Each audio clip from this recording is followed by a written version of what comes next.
kebetulan acara reses Pak Sarjono yang sekaligus juga menghadirkan saya karena masa kampanye, sehingga kami turun bersamaan untuk bisa juga meyakinkan masyarakat bahwa misalnya Pak Sarjono adalah calon anggota DPRD yang wajib dilanjutkan kembali, dan kemudian saya juga mohon diberi kesempatan untuk bisa menjadi wakil masyarakat Solo, Sukoharjo, Klaten, Boyolali untuk mewakili di DPR RI. Oh gitu ya.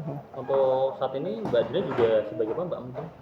Posisi terakhir saya sebagai staf ahli Ketua MPR RI, tapi sekaligus juga pengajar, dosen di beberapa kampus tidak tetap, dan saat ini adalah dosen tetap di STIA Madani Klaten. Gitu ya. Ini kenapa saat ini Mbak Dina mau mencalonkan diri sebagai anggota legislatif Mbak DPR RI? Alasannya apa Mbak? Iya.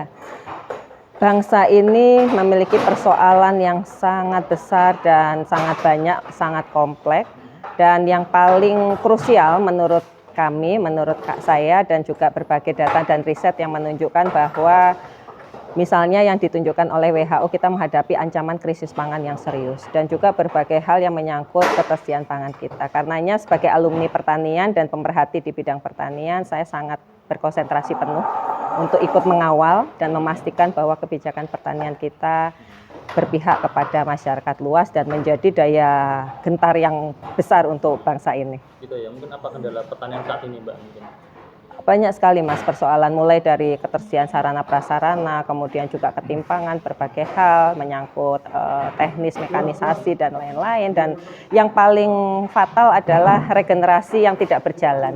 Jadi kita sekarang kekurangan stok petani. Itu yang menjadi tantangan kita semua, bagaimana memastikan sektor pertanian ini bisa diminati khususnya oleh generasi kekinian, generasi muda yang sebelumnya kita sempat mengalami yang namanya stagnasi stok petani milenial, petani muda, dan ini adalah tantangan yang harus kita selesaikan, bagaimana memastikan pertanian kita ini jadi profesi yang membanggakan, profesi yang menghasilkan dan menjanjikan masa depan. Harapan Bapak terkait dengan ini gimana?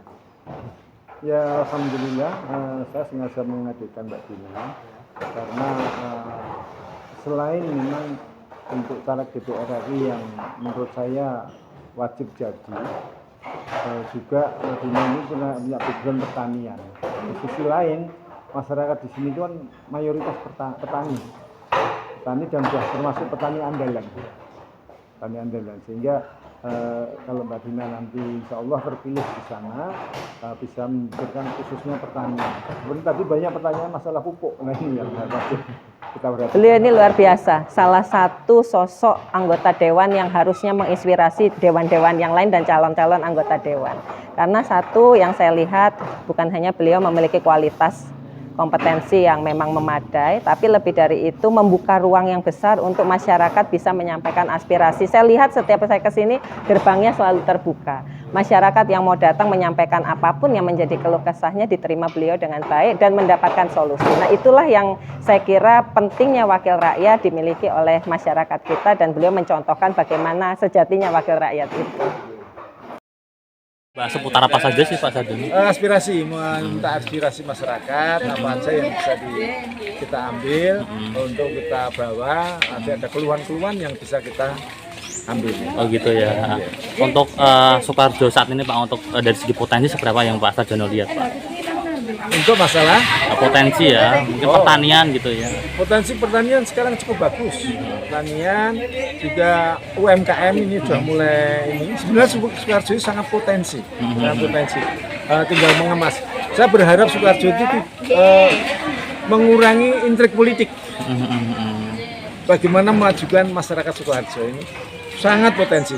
Oh gitu ya. Termasuk bidang kesenian. Ini yang perlu sangat harus kita pikirkan ini.